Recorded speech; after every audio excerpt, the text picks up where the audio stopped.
Now when I'm drilling out a blank, like say for a slimline kit, or in this case the gentry, and the diameter isn't going to be very big, well, I'm not too concerned if I don't get the hole right down the middle of the blank.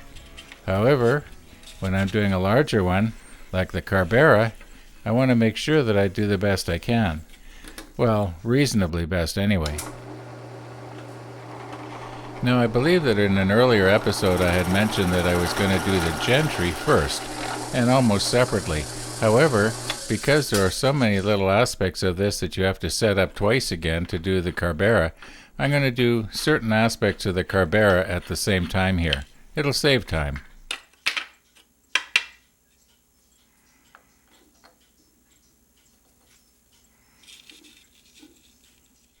Now, speaking of the Carbera, I need a 3/8 inch bit for that one, and all I've got is just ordinary twist drill bits that size. However, I do have a letter V in the parabolic. Turns out a letter V is only 2/1000ths of an inch larger than 3/8. Well, that's close enough for me, at least when I'm working with wood.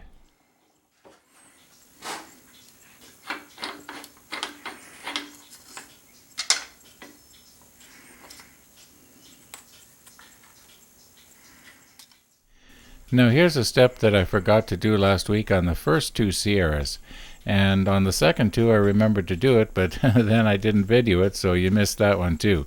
Anyway, here you go. That didn't work very good. There we go. Got it that time. I'll do better this time.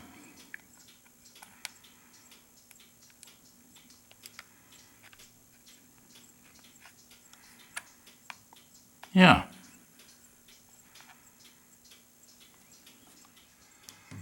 Now here's another little step that I often forget to do, and that is to wipe off this wax that got on the end there. I can actually see it. Okay, so I'm just going to wipe that off, because where that wax is, you know, the blank is not going to want to stick, or the CA glue is not going to want to stick there. So I'll just get most of it off. Now, I forget to do it about half the time. And you know how I like to be honest in my workshop videos. Well, I did forget to do it with the Sierra kits that I just turned here. However, as they say, all is well that ends well, and it turns out there was no harm done. The wood stuck to the brass tube, nothing flew apart on me on the lathe. Mind you, as I mentioned, I've only had that happen I think twice. I've been pretty lucky, I guess, because I've heard of some guys having a lot of problems. Maybe it's because they go thinner or closer to the brass tube than I usually do. Anyway, I think I pretty much got it. Well, once again, we're going to try this 2-camera split screen thing and see how it goes.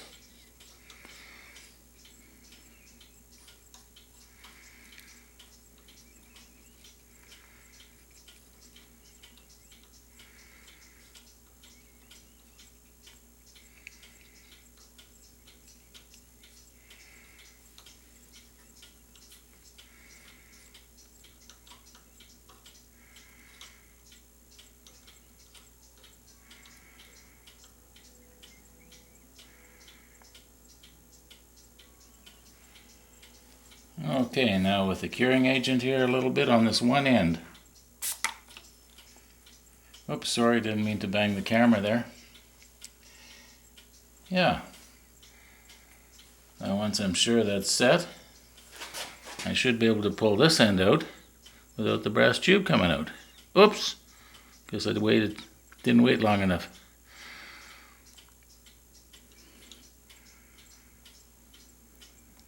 Better wait a little bit longer here.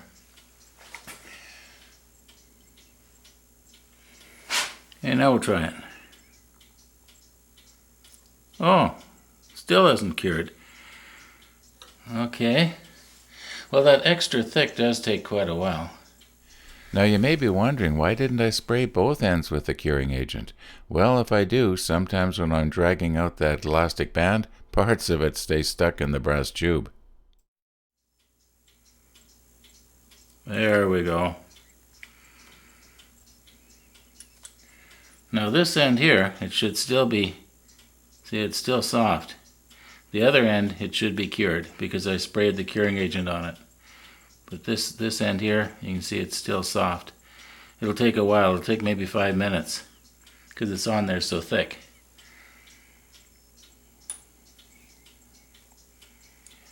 Guess I better remember to get this off.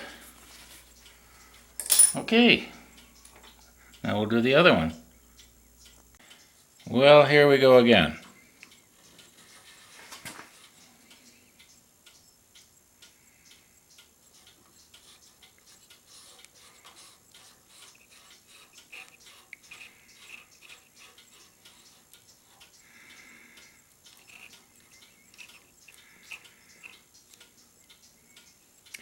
You know, I was noticing, right now about half an hour has passed since I did the first tube, and I was noticing just now that there are places where this CA glue had not set, especially on this end here.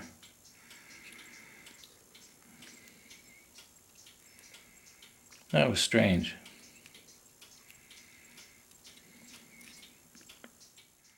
Well, you can't help but notice that the little camera, that's the one on the left, it didn't focus very good this time. Well, last week it focused really well, but I was wondering how come, and then I checked the video.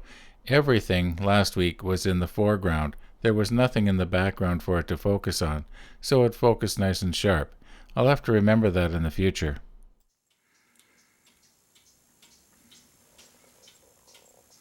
Okay, once again, this end only. And I'm going to wait a little longer this time. Hope the batteries on the cameras hold out.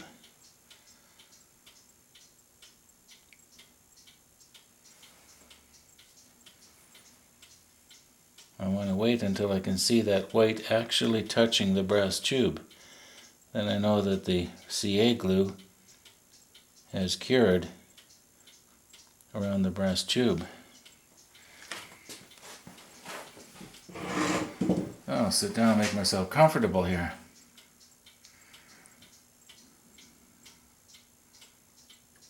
Yeah, it's still liquid here. I got a feeling this is going to stay liquid for a long time.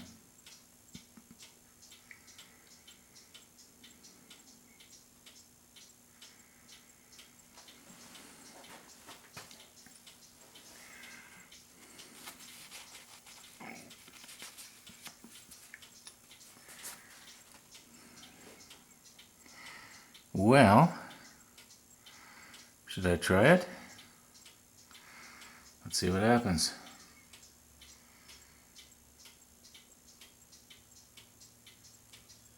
Yeah, it's working. Okay, well this one went better.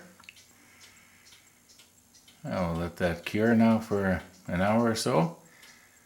Then I'll use the barrel trimmer, trim it down. These are going good.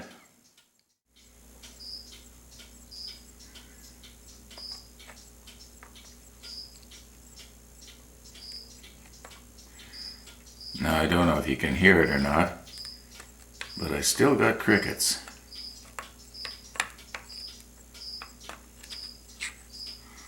Okay, that one goes with that one.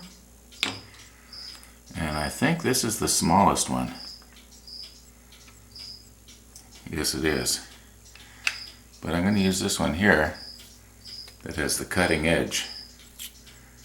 And you will see why in a second here. Well, maybe a minute.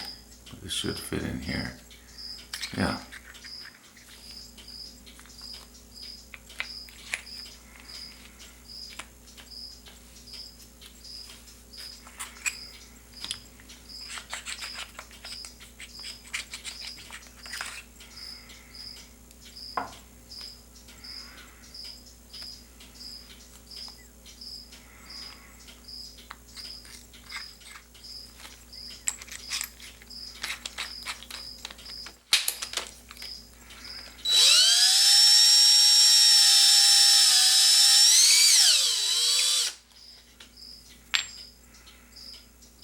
as well take advantage of that cutter.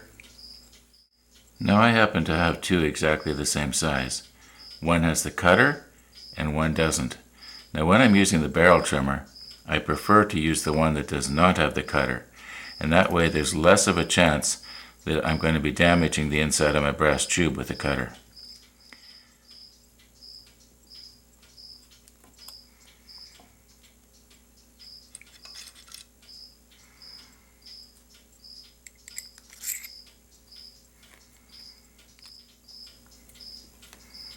Okay, here we go. Oh my goodness. I don't know if you can see it. There's my cricket. For Pete's sake. Let's see if I can focus this now. Yeah. Crazy cricket. Now watch what happens when I try to catch him. It's almost impossible. You can't catch those things. As soon as I reach down to grab him, he's going to jump. Look at that. Okay, enough of this.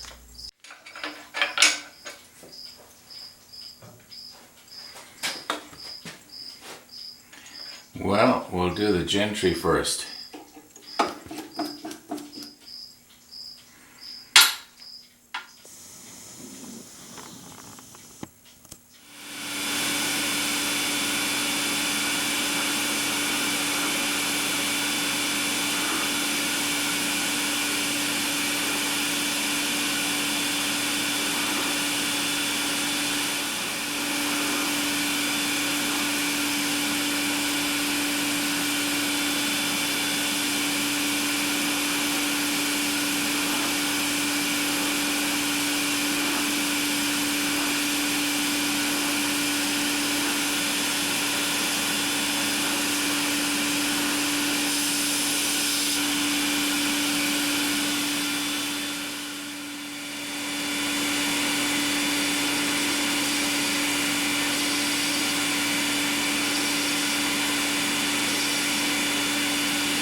Now in this series, you probably heard me talk about a Type A mandrel, at least twice.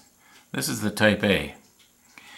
Now the other type is called a Type B. And the difference is, the Type A, it's about 1/4 of an inch in diameter. Maybe a hair less. And the B is almost 5/16. A hair less. Now something else that I'd like to point out is that on the gentry, the bushings are both the same size. So when I turn that blank down, it doesn't matter a whole lot, which way I do it. However, with the Carbera, this bushing matches this part right here. This bushing matches the nib. So the idea is, when I turn the blank down, this end is going to be a little smaller than this end. Then this end will match up better with this part than with this part. Now that you do want to remember. Now at the moment, I don't see any reason why I can't turn both of these down at the same time. This one will go on here. Then we go with the other little bushing. Okay, and then we can put this on. And hopefully this is all going to fit. I might have to adjust the mandrel a little bit. But no, it looks like I won't have to here. Should fit in there. Put the nut on.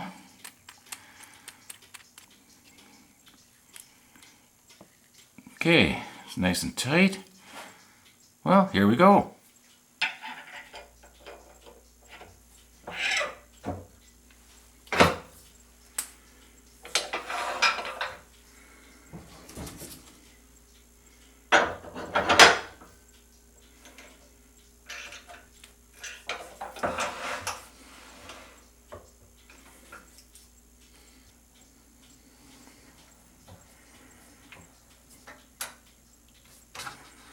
That's pretty snug.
Well, I've worked my way up to 600 grit here. I was just noticing on this one, little tiny flaw right there. It's also on this side here too. Now what could that have been? Well, that's going to give it character. Don't know what kind of character, but character. I'll see what it looks like after I get the wax on there. Now we're just slowly turning over at about 240 RPM here.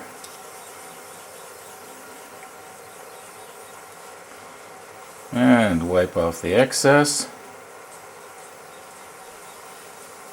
Now we'll speed it up to about 1500 or so.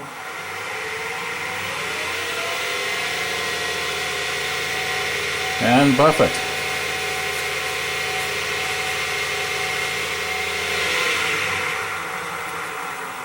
And we'll slow it back down again. Do it all again.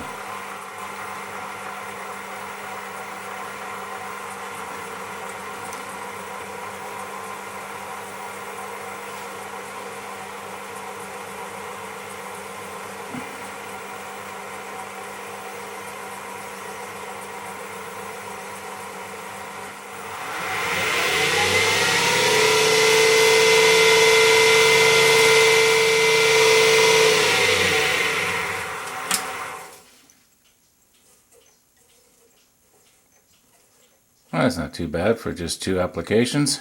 Give it a couple more. I think that'll be okay.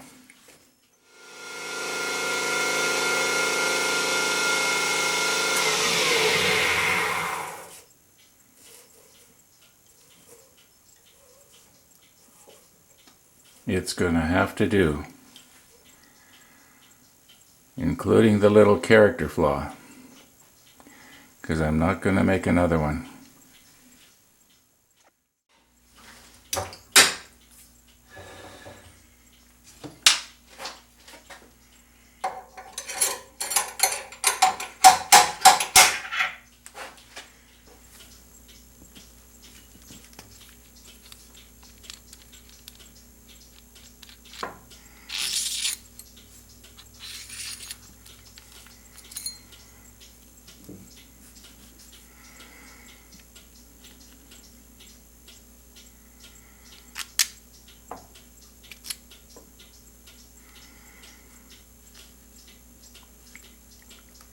Now, these do match pretty good.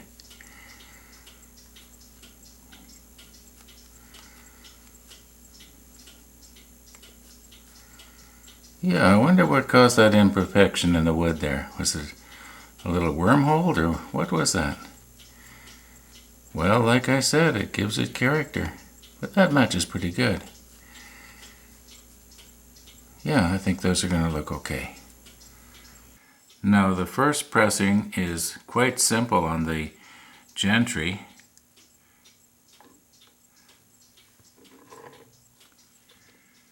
And after we're sure that everything's all lined up nice and straight, we just press it together. I think it'll be okay. Now the second pressing on the gentry is a little bit more ticklish, and I guess What I mean by that is that if I press this piece too far in, then what's going to happen is the refill is always going to be sticking out. So what I'm going to do is I'm going to screw the refill into place here. And it goes like this. Okay. I want to make sure that when the refill is turned so that it will be all the way retracted into the pen, I want to just see where it would come. Okay, have to go almost all the way in. Let's turn it this way now. Okay, now that you want the nib to point out just a little bit. Yeah, that'll be just about right. If I run it all the way in, I think it'll be good. I think what I'm going to do is I'm going to stop as soon as the brass disappears into the blank here. And then I'm going to test it out. I can always shove it in further, but it's very difficult to pull out afterwards. So here we go. There we go. Try that.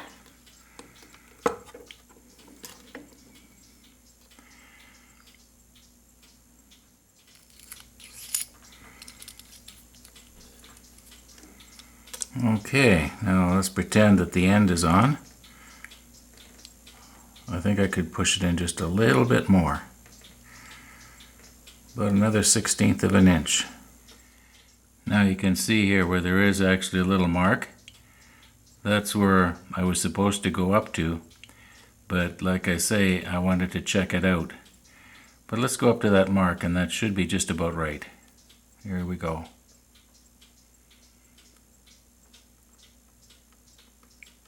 Okay, try it again.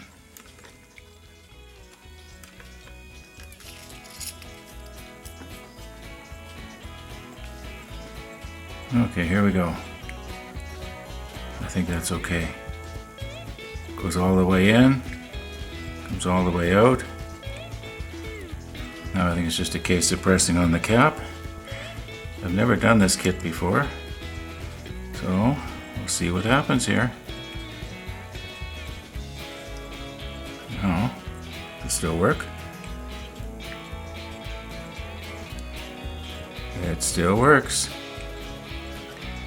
Well, tomorrow we'll do the Cabera, because I'm running out of time here. I have to go somewhere tonight.